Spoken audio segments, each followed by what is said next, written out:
Welcome to the Local Woman Podcast. I'm your host, Kim Kelly, and today we're going to talk about buying cars. And I don't know about you, but I find that extremely stressful. It might sound like a bit of a cliche that women buying cars get ripped off, but that's how I feel, and I'm sure it's how a lot of you feel. So I've got a man here in the hot seat who's going to tell us how to go about buying a car. This is Malcolm Beattie from MB Motors. Malcolm. Hi, Kim. Where am I going wrong? You're not coming to MB Motors. Is that it? That is it.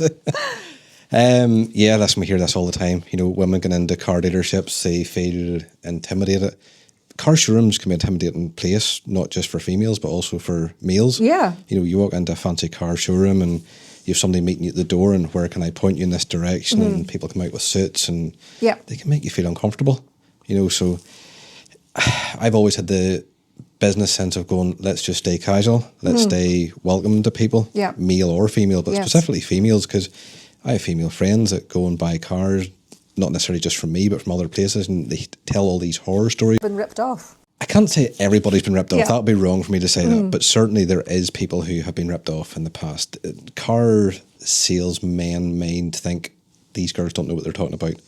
You know, I have one friend who does social media for me, and she's had that experience in the past before. Now, she is a car nut. Right. She's a full enthusiast, and people have talked down to her about cars. Right. And she actually knows more about the cars than the person selling the car. Yeah. You know, so you have those situations too. You have the people that are coming in that don't know anything about cars, and you have the people that come in know an awful lot about cars, but just aren't been handled in the right way, if that makes sense. So should I know about cars when I'm going in? Should I know what I want? Because I don't. No, because that's the salesperson's job. So I feel that a lot of car dealerships nowadays are employing order takers. Right. So the internet, AI, you can put into AI everything you want to know about now, and you should know what you're wanting to buy. These order takers that are no longer car salespeople are just taking your order. My business is still very much the old-fashioned car salespeople. We will sit down with you. We will talk about what you want. You might come to us and say, I want this. Sometimes what you want isn't necessarily the right car. Right, okay. So it's up to, that's what I feel we're good at. They will sit down to you and go, is this what you want? Yes. You know, have you thought about this? Have you thought about that? You know, what about your miles per gallon? What about the distance you're travelling? That you might not need a diesel. You know, people just think diesel's the cheapest option. Yeah. Might not be. Yeah. You know, you're not doing the miles. You might have issues with diesel cars, with DPFs, all those nuisance things. A petrol might be a better option. Hybrid might be a better option. There's a topic of EVs. I'm borderline with EVs at the minute. So yeah, you know, I do feel that girls can sometimes feel overwhelmed going into to buy a car. Yeah. Now, tell us about your business and where you came from. I mean, you talk about your business being a little bit old-fashioned, you know, that you're going back in time a bit. You don't look that old, Malcolm.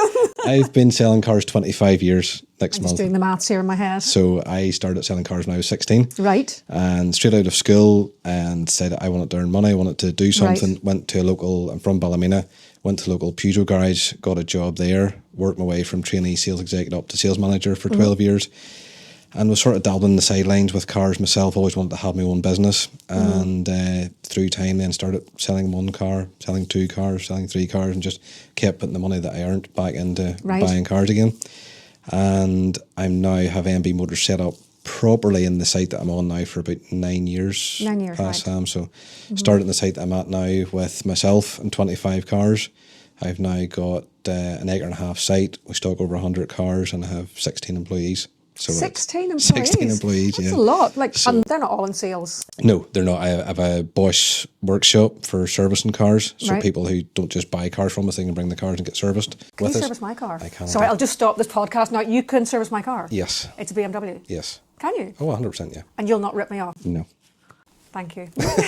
Sorry, we'll just continue with the podcast. Again, servicing cars, I remember, I'm not going to name the dealership, but I had one of my customers' vehicles left in to this dealership. Yeah. And I was standing waiting on my car coming out and heard this service advisor telling this lady what her bill was going to cost for what she was getting. Telephone numbers. My mouth hit the floor. I was like, this has happened to me. This is really striking a chord with me because, yes, I've been quoted really high prices. And then you look and they've done stuff like change the wiper blades. You're like, I could do that, you know, and they've given you a massive figure for it. And then there's all this other stuff and you don't really know what it is and you feel a bit embarrassed and you just pay it. You just hand over your credit card and pay it. There are other sort of chains of garages, who shall remain nameless. And again, they're like, oh, you need this and you need that. I don't know. Yeah. They could say anything. That's going right back to selling the car too. Yeah. It's, it's okay buying the car from somebody. You then need to upkeep your car. Yeah. So that car that you buy now, you'll have it for the next 2, 3, 4, 5 years. Yeah. Need to service it every year, MOT it every year. Yeah. Some people just leave it into the garage and go, do what you need. Yeah. If you trust that dealership, if you have that trust. How can you trust people? There's not a lot of trust in the world. Yes. But there is some dealers that still do it good. I'm not saying that we're the only dealers that just do it good. There is other dealers who do a good job out there. Yeah. And if you're transparent with what you're doing and you're upfront and say, look, you do need this. Yeah. And it's going to cost you X amount of pounds. Yeah. Or look, you might get another 3,000 or 4,000 miles out of that there, and then we think you need to do it. You get to know the trust of the dealership. Yeah. So you get to know if you can do that. But if you're just going in and going, yeah, and then you're handed a bill for hundreds of pounds, £1,000, you go, what did I just pay for? My light's flashing. Well, not flashing, but it's coming up the service light. Does that obviously needs a service? That means it needs a service. But that means you can come to us. Does it need a service? Yes, it does. More than likely. Right. The service intervals in the car will count down when you need a service. Yes. Everybody's driving style is different. So some cars will have a 20,000 mile service interval in 2 years. I personally think that's too long. Even if a manufacturer says that, I think it's good to get a car in a garage once a year. Even just for a look. Just for a check over and an oil change. You get your car MOT'd once a year. Is it once a year now or is it every other year for MOT? Some cars are different. It should be every year, but some cars are getting extensions because the MOT. That's a whole different subject, the MOT backlog. I once drove, when I was in about 25 and I drove around for 2 years with no MOT because I didn't know I needed one. Yeah. Isn't that ridiculous? We have the business set up now with our Bosch service centre that we are actually texting the customers. So if you buy a car from us or bring your car in for a service, we will text you a month before your service is due, a month before your MOT is due, a month before your warranty is due, just to say, look, your MOT is due, get it in for a wee check over.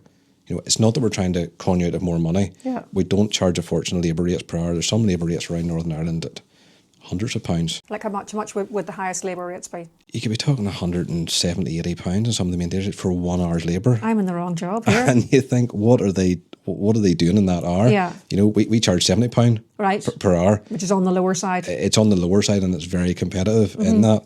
We have really good mechanics. We have all the latest Bosch software, even Recon Aircon regas, things like that. We can do all that. And it's a fraction of going to other people for the prices. So you just need to be careful out there. I really do need to be careful out there. This is great that we've now met. This is great. Right, how long should the service take? How long does it take to service a car? That depends on what you need. If you're coming in for a yearly service, it should be no more than 2 hours. Right. So it shouldn't. That's oil filter, fuel filter, air filter. That should be 2 hours on a vehicle. Right. If they're saying you need discs and pads and things, that sort of thing, then yes, that can take longer. Yeah. But again, that's about keeping an eye on it and saying, well, I had discs and pads X amount of miles ago.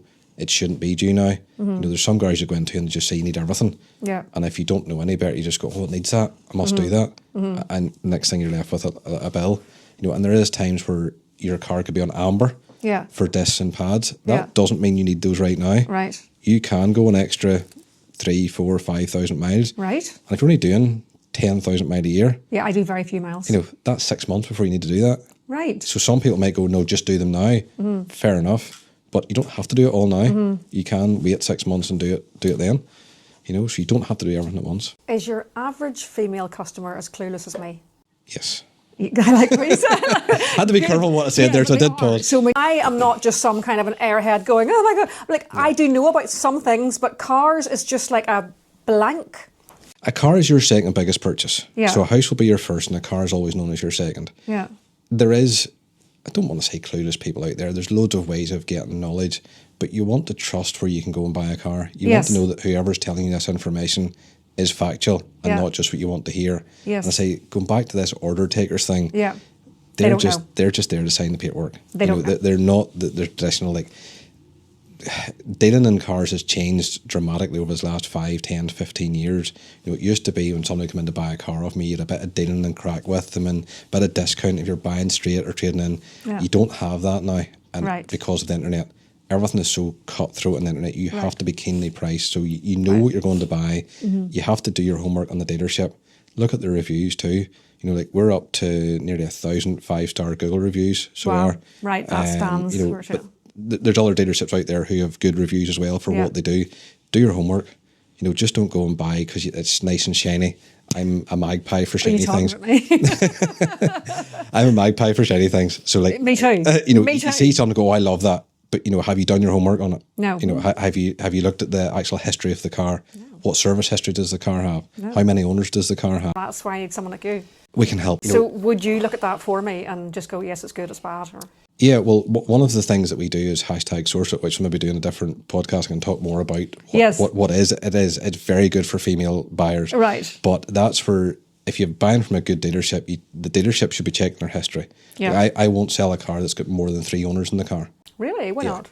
I just feel if you've got a load of owners in cars, you can ask questions. You know, why has that car got 5 owners? Why has that car got 6 owners? Right. Is that car given issues before? There could be a genuine reason for that. Yeah. But most of the time, somebody's going, that's giving me bother, sell it. Yeah. The next person buys it, that car's giving me bother, sell it. Right. You know, there's good cars that give bother. Yeah. So never mind cars that have been multiple owners. Yeah. Service history is important too. You know, has the car been serviced every interval that the manufacturer's saying it's going to be serviced in?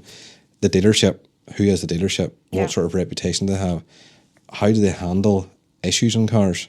You know, it's okay selling the customer the car. If something goes wrong, what does the dealership do? If you're reading reviews that, oh, they told me to go away, or they wouldn't fix this, they wouldn't fix that. Yeah.